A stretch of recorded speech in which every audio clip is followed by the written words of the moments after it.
Chapter 9. Methods of separation in everyday life. In nature, very few substances occur in their pure form. Most of the substances are found mixed with other substances. To obtain pure substances, we need to separate these mixtures. We use many methods to separate these substances on the basis of different properties. Pure substance. Any substance which is made up of only one kind of particle is called a pure substance. For example, iron, silver, water and oxygen taken separately are pure substances. Mixture. When two or more pure substances are mixed together in such a way that each component retains its properties, we call it a mixture. For example, air is a mixture of many gases, dust particles and water vapors. Sugar solution is a mixture of sugar and water. Brass is a mixture of copper and zinc. The amount of each component in a mixture can vary. Need for separation. Perhaps you eat namkins or mixtures containing groundnuts. Some of you who like groundnuts would pick them out and eat them first. Those of you who don't like them would still pick them out and keep them separately. In both the cases, you are separating one component from a mixture to make it more suitable to your taste. A mixture may contain two or more substances in any ratio. These substances are called components of a mixture. We may need to separate components of a mixture for various reasons, such as to remove the undesirable or harmful components. For example, small pieces of stones and unwanted seed grains are removed from rice and pulses before cooking. To remove the impurities as to obtain pure sample of a substance. Pure substances are needed in medicines, research, industries and also in daily use. To separate useful components of a mixture so that each component can be properly used.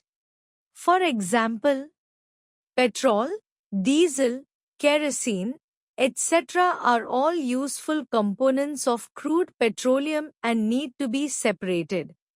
Methods of separation. There are various methods to separate the components of a mixture. Some of them can be grouped as under. Separation of solids from solids. Hand-picking. Hand-picking is useful when the impurities are large enough to be seen clearly, having different colors, shapes, and are present in small quantities. In this method, the undesirable materials are separated by hand. For example, it is used to separate stones from rice, wheat, pulses, etc. In coal mines, chunks of rocks are separated from coal using this method. Sieving. Sieving is used to separate substances having different sizes by passing them through a sieve. Sieve has small holes on it. The smaller particles pass through the holes of the sieve, leaving behind the bigger particles. Sieves having holes of different sizes are used for different purposes. For example, a sieve with fine holes are used to separate flour from wheat grains and other material. A sieve with bigger holes is used to separate pebbles and conch shells from sand. Pearls of different sizes are separated by sieving. Threshing. The grains are separated from the stalks by a process called threshing. Fully matured crops like paddy, rice, or wheat are harvested from the field. Crop plants are cut close to the ground.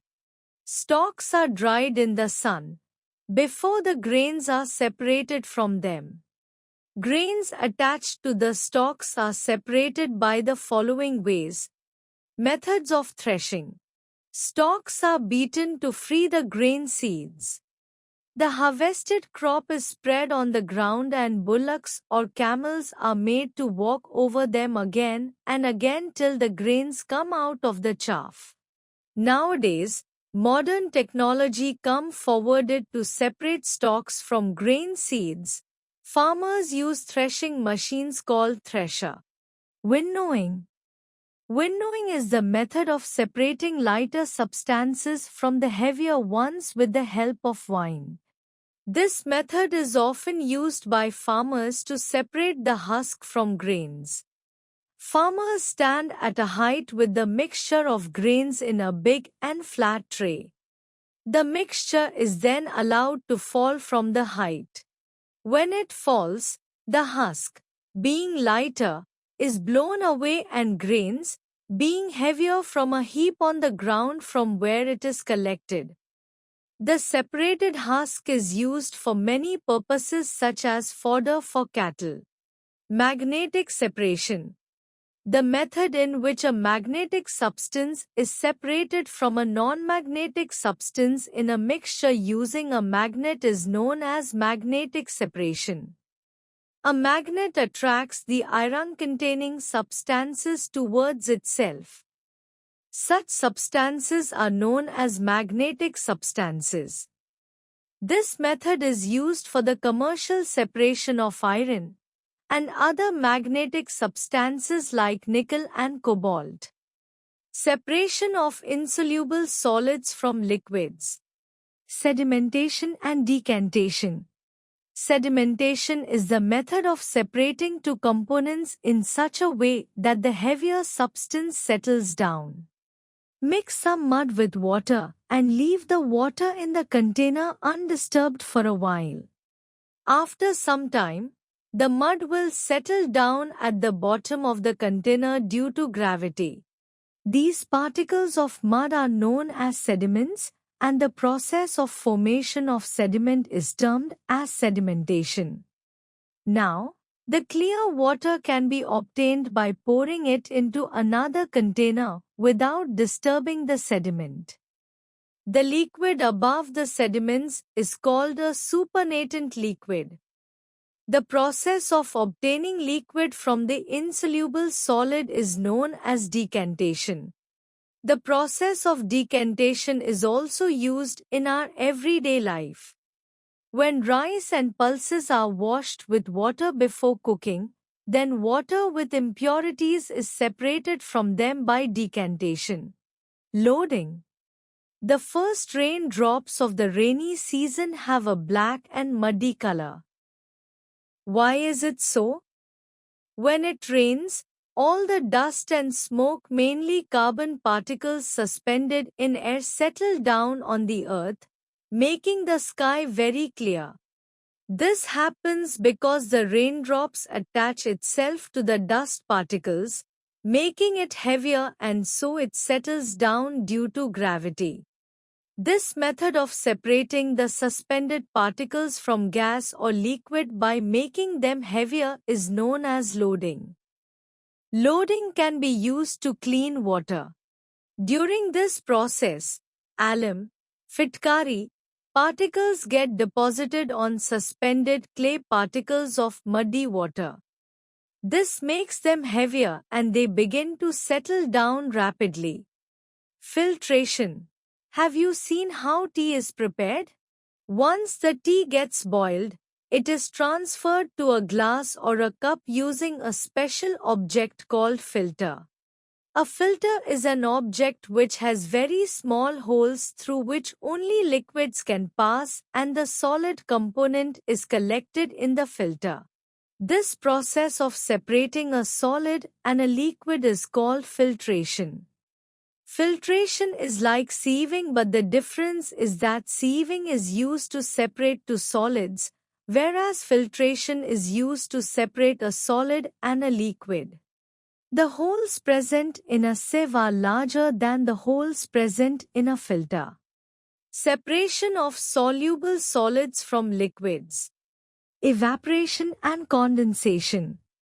The process of converting a liquid into its vapor form is known as evaporation. During evaporation, heat is used to convert the liquid into its vapor form, leaving the solid component behind. We use salt to make our food tasty. Do you know from where do we get it and how? Seawater contains a large amount of common salt apart from the other salts dissolved in it. Salt pits are formed near the seashore. Seawater is filled in these salt pits and allowed to stand. Gradually, the water evaporates and salt is left along the boundaries of the pit. This salt is further purified before it is fit for consumption. Churning. Churning is the process used to separate butter from milk. It's a method that has been used for a long time and involves shaking or stirring milk to get butter. Here's how it works. Start with milk. You need fresh milk to begin the process. Shake or stir. The milk is placed in a container called a churn. The churn is then shaken or stirred continuously. Butter forms. As you shake or stir the milk, the fat in the milk starts to come together.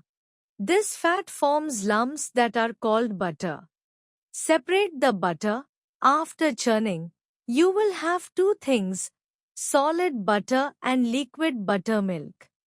The butter can be taken out and used for cooking or eating, and the buttermilk can be used for drinking or cooking as well. Why it's important? Churning helps in making butter, a common ingredient in many dishes and recipes. It's also a good example of how physical processes can change the state of a substance.